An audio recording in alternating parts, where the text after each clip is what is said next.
है आप सभी का आपका प्यारा चैनल ग्रीन गैलेक्सी एजुकेशन में। आज हम लोग विज्ञान के कुछ महत्वपूर्ण क्वेश्चन देखेंगे जो एमसीक्यू है और यहाँ सभी तरह के उपयोगी परीक्षाओं में पूछे जाते हैं। तो चलिए शुरू करते हैं। पहला क्वेश्चन है, ऑक्सीजन परमाणु के बाहरी कोश में इलेक्ट्रॉनों की संख्या कितनी होती है। यानी जो ऑक्सीजन परमाणु है इसके बाहरी कोश में इलेक्ट्रॉनों की संख्या कितनी होती है। तो जो ऑक्सीजन होता है इसका परमाणु संख्या 8 होता है और जब हम इसका इलेक्ट्रॉनिक विन्यास लिखेंगे तो होगा 2 और कितना 6 होगा। एक तो पहला तरीका है। दूसरा तरीका होता है 1s2 2s2 और 2p4 होता है।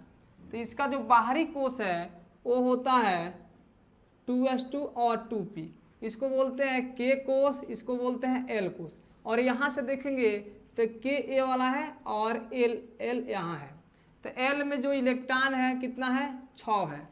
और क्वेश्चन क्या कह रहा है, ऑक्सीजन परमाणु के बाहरी कोश में इलेक्ट्रॉन कितना होता है। तो इसका बाहरी कोश कौन है, l है और l में इलेक्ट्रॉनों की संख्या कितनी है 6 है। तो आपका जो सही आंसर होगा वो हो जाएगा बी नंबर। बी नंबर क्या है 6 है, तो आंसर यही हो जाएगा।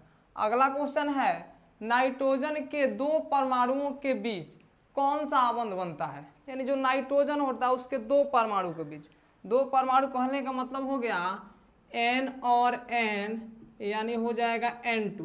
क्या हो जाएगा N2 के बीच कौन सा आबंध बनता है। आबंध कितने प्रकार के होते हैं, मुख्य रूप से 3 होते हैं। एक होता है एकल बंध, एकल बंध को एक डॉट से सूचित करते हैं। दूसरा होता है द्विबंध, द्विबंध को ऐसे सूचित करते हैं। और तीसरा कौन होता है त्रिबंध, त्रिबंध को 3 ऐसे छोटी रेखाओं से सूचित करते हैं। तो चलिए चेक करते हैं।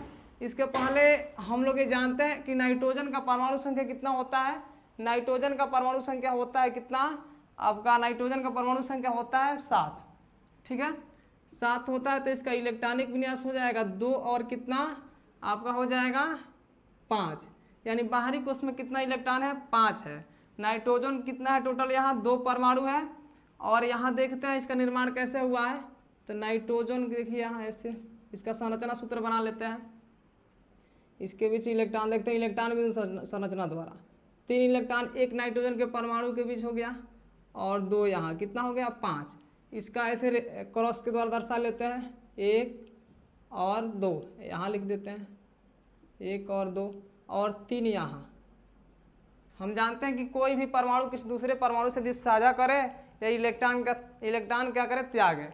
क्यों त्यागता है या साझा करता है, क्योंकि उसके बाहरी कोश में कितना इलेक्ट्रॉन पूरा हो जाए 8। तो चलिए देखते हैं यहाँ क्या करेगा, ये 3 इलेक्ट्रॉनों का साझा करेगा। ऐसे साझा कर लिया 3 इलेक्ट्रॉनों का। इसका संरचना सूत्र हो गया ऐसे, बीच में कितना इलेक्ट्रॉन का साझा हुआ है 3 इलेक्ट्रॉनों का साझा हुआ है। मतलब ये 3 रेकनिंग है और 3 रेकनिंग को त्रिबंध बोलते हैं। यानी नाइट्रोजन के 2 परमाणुओं के बीच कौन सा बंधन बनेगा। ऑप्शन ए है एकल बंध, बी है द्विबंध और सी है त्रिबंध। कौन आबंध बना है यहाँ पे, त्रिआबंध बना है।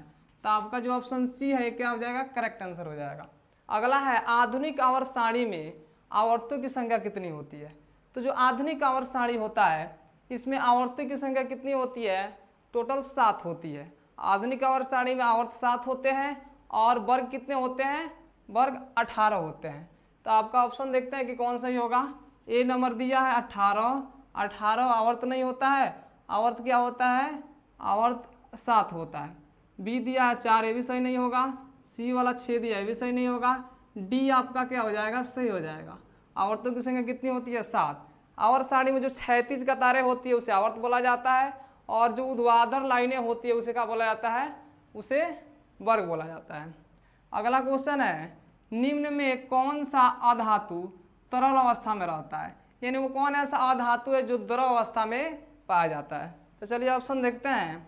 ऑप्शन ए है पारा। तो जो पारा होता है इसका संकेत होता है Hg और इसका परमाणु संख्या क्या होता है 80। तो जो पारा होता है द्रव अवस्था में पाया जाने वाला धातु है, अधातु नहीं है, द्रव अवस्था में पाया जाता है लेकिन ये क्या है जी, एक धातु है। बी दिया है जल, तो जल का सूत्र क्या होता है H2O होता है।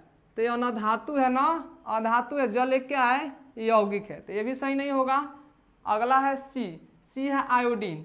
तो आयोडीन जो होता है द्रव अवस्था में नहीं पाया जाता है। अगला है डी, डी एक बोरोमीन है, जो बोरोमीन होता है द्रवावस्था में पाया जाने वाला क्या है, अधातु है, जिसका संकेत होता है Br। अगला देखते हैं 5 नंबर जो क्वेश्चन है, निम्न में कौन आयनिक यौगिक है, यानी वो कौन सा यौगिक है जो आयनिक यौगिक है। तो आयनिक यौगिकों को पहचान करने का तरीका होता है कि उसमें ये वो धातु रहेगा, क्योंकि आयनिक यौगिक में इलेक्ट्रॉन त्यागने वाला भी होता है और ग्रहण करने वाला होता है। और हमें जानते हैं कि इलेक्ट्रॉन केवल धातुएं त्यागती है, यानी इलेक्ट्रॉन त्याग करके क्या बनाती है, धन आयन बनाती है, तभी आयनिक यौगिक बनता है। और जो अधातु होते हैं इलेक्ट्रॉनों का साझा करते हैं, तो जहाँ साझा होता है इलेक्ट्रॉनों का वहाँ सहसंयोजक यौगिक बनाता है, और जहाँ इलेक्ट्रॉन त्यागा या ग्रहण किया जाता है वहाँ पर आयनिक यौगिक बनता है। तो चलिए चेक करते हैं, आपका जो CH4 है, CH4 है जो मेथेन है, ये क्या है कि यहाँ देखिए जो कार्बन है ये भी अधातु है और हाइड्रोजन भी अधातु है, तो दोनों के बीच इलेक्ट्रॉनों का क्या हुआ है, साझा हुआ है, जिसका संरचना सूत्र यहाँ पे हम बना दे रहे हैं। इलेक्ट्रॉनों का क्या हुआ है, साझा हुआ है, या हाइड्रोजन और कार्बन के बीच एक इलेक्ट्रॉन का साझा हुआ है, यहाँ भी वैसा ही, यानी चारों जगह एक एक इलेक्ट्रॉनों की साझा हुआ है, तब इन दोनों का चारों का अष्टक पूरा हुआ है। अगला है बी नंबर, कौन है आपका, कार्बन डाइऑक्साइड। कार्बन डाइऑक्साइड में आप देखेंगे तो कार्बन भी क्या है, एक अधातु है, और ऑक्सीजन भी क्या है, अधातु है, यानी यहाँ पर भी इलेक्ट्रॉन त्यागने और ग्रहण करने वाला कोई नहीं है, यानी कोई धातु नहीं है। अगला देखते हैं, ये भी सही नहीं होगा। सी नंबर है CaCl2। तो जो CaCl2 इसकी बनावट कैसी है, कैल्शियम और कोलिन आपस में रिएक्शन किया है, तो कैल्शियम आप जानते हैं कि 2 इलेक्ट्रॉन त्याग करके 2 धन आयन बनाता है, क्योंकि इसके बाहरी कोश में 2 इलेक्ट्रॉन होता है, और जिसके बाहरी कोश में 1, 2 और 3 इलेक्ट्रॉन होता है वह इलेक्ट्रॉन त्यागता है, और जिसके बाहरी कोश में 5, 6, 7 इलेक्ट्रॉन होता है वो इलेक्ट्रॉन ग्रहण करता है। तो जो इलेक्ट्रॉन त्यागता है वो धातु होता है हाइड्रोजन को छोड़ के। आगे देखिए, तो 2 इलेक्ट्रॉन त्यागा है, कोलिन 1 इलेक्ट्रॉन ग्रहण करेगा, तो क्या होगा, इसका अष्टक पूरा होगा, क्योंकि इसका इलेक्ट्रॉनिक विन्यास होता है 2, 8 और 7, क्योंकि परमाणु संख्या इसका 17 होता है, बाहरी कोश में कितना इलेक्ट्रॉन है, 7 है, एक वो लेगा तो क्या होगा, 8 को पूरा होगा। लेकिन कैल्शियम को दे रहा है 2 इलेक्ट्रॉन दे रहा है, तो कोलिन कितना चाहिए, कोलिन को 2 होना पड़ेगा। तो यहाँ देखिए जब रिएक्शन होगा तो बनेगा CaCl2, यानी एक कोलिन 1 इलेक्ट्रॉन लिया, 2 कोलिन कितना इलेक्ट्रॉन लेगा, 2, और कैल्शियम को कितना त्यागना है, 2 त्यागना है, यानी दोनों का अष्टक क्या हो गया, पूरा हो गया।